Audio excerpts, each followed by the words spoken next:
Good morning. It's time to learn about limits, our first lesson in calculus. Hopefully you've pulled these notes up into Notability so you can write on them and follow along. The first thing I'm going to do is scroll down here to the bottom and talk about a limit. You see limits in everyday life. You're driving along and the sign on the side of the road says speed limit 50 miles an hour. Well, so here you come driving along.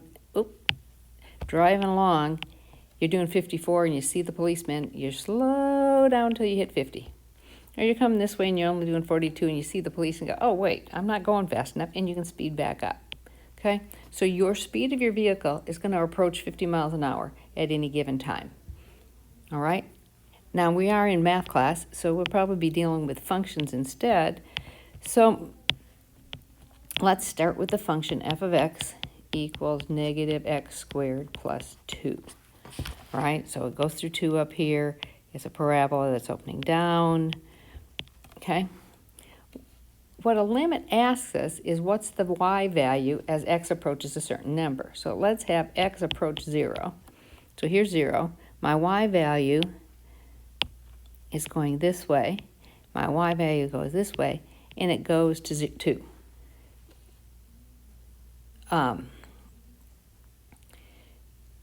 So that's basically what a limit is. So let's scroll back up here to the top. I filled in some of this worksheet to save time on my recording. But let's finish filling in the rest of it. Okay, a limit is defined as finding the maximum height value, or that y value, that a function can reach as x approaches or gets close to a certain number. This is a bad sentence. It says we use limits when we cannot find the y value using algebra. That's what this should say. A limit helps us find the y value when algebra fails. All right? The way you write a limit is LIM, limit as x approaches c of f of x. F of x is any valid function, and x approaches c indicates the number that x is approaching. Okay, c has to be a real number. The first example here, we use, they give us the function is 3x minus 2, and they want to use a table. The idea of a table is you take values that are to the left of the c value and to the right of the c value, but you keep getting closer and closer to the c value. Well, let's think about this graph. 3x minus 2 is just a line. It's going to go through negative 2, slope 1, 2, 3, 1, goes like this. All right, it's a continuous function.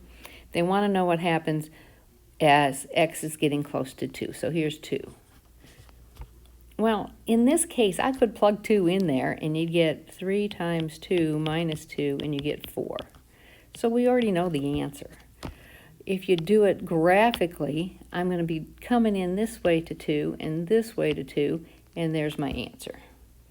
But what they're doing in this table is they've picked values to the left and moved closer and closer, and I calculated the y value. And I'm on the right, and I'm getting closer and closer, and I'm calculating the y value. And by looking at the answers, you can see that it's approaching 4. The truth is, in this case, we probably would not have used a limit to get the answer in the first place, or a table, or a graph. You just plug in the 4 and get the answer. Okay? So look at the next example, though. They want the limit as x is going to 0. Well, I plugged in 0, and I got square root of 5 minus square root of 5 over 0, and get 0 over 0. This is a key concept in calculus. Star it. It's called indeterminate.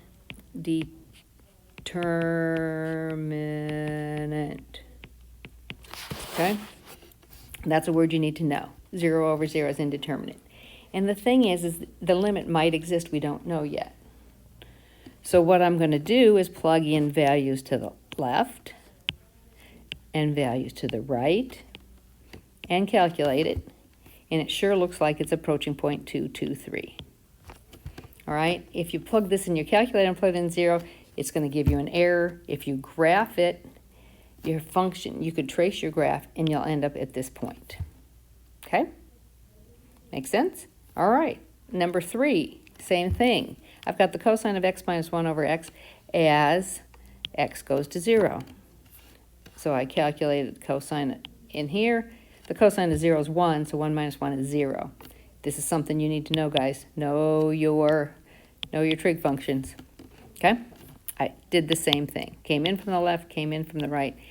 This is 0.000004. This is negative 0.0004. They're both approaching 0. All right? The next one, same thing. We're approaching 0. I got 0 over 0, which is indeterminate. I'm going to use my chart and plug in values from the left, values from the right. They both seem to be approaching 2. Okay? Now, there are certain situations where a limit will fail to exist. One of them is the limit from the left does not equal the limit from the right.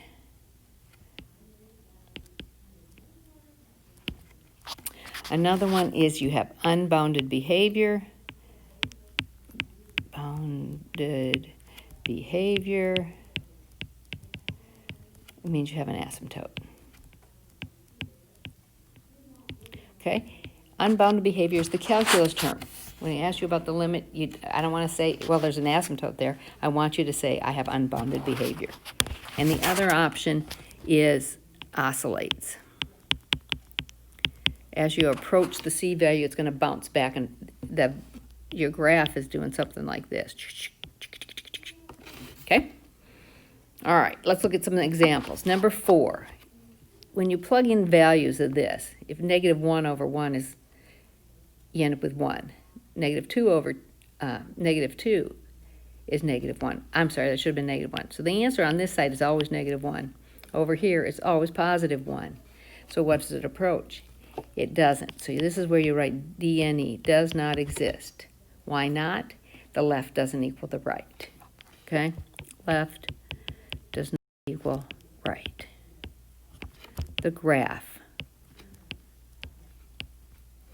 it looks like this. Shh. And shh. Like the sound effects. Okay?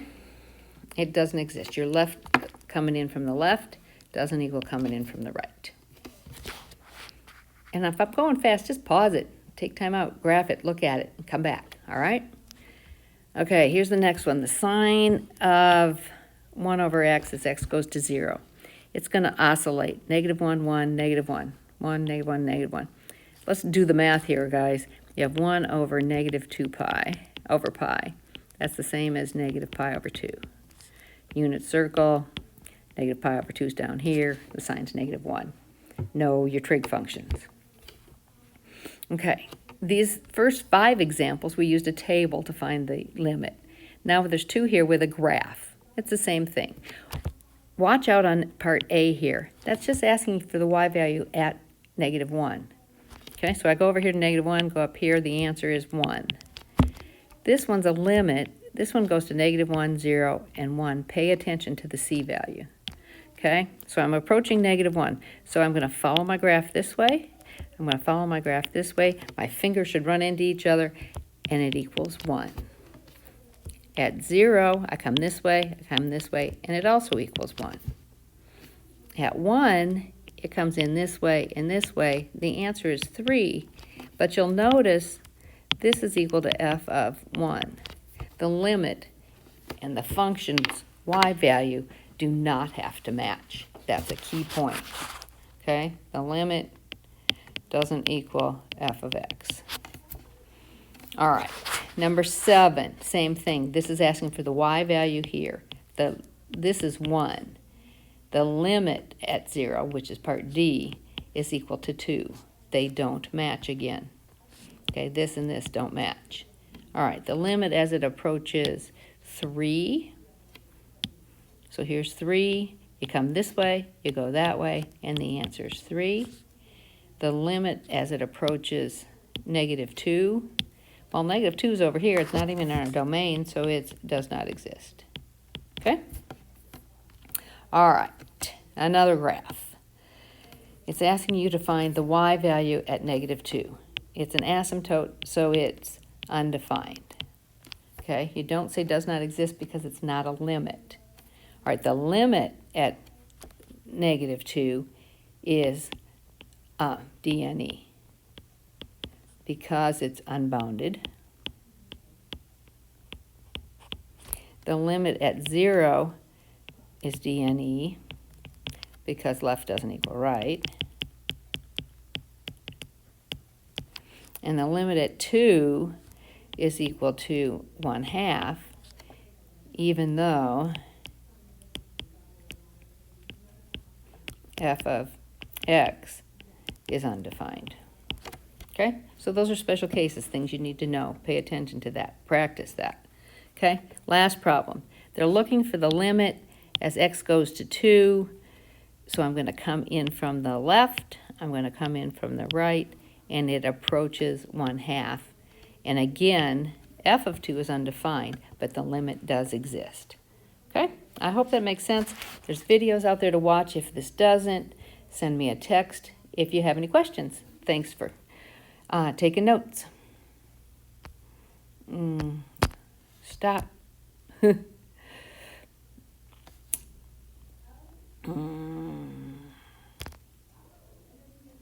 Okay. I think I'm done. Why won't it stop?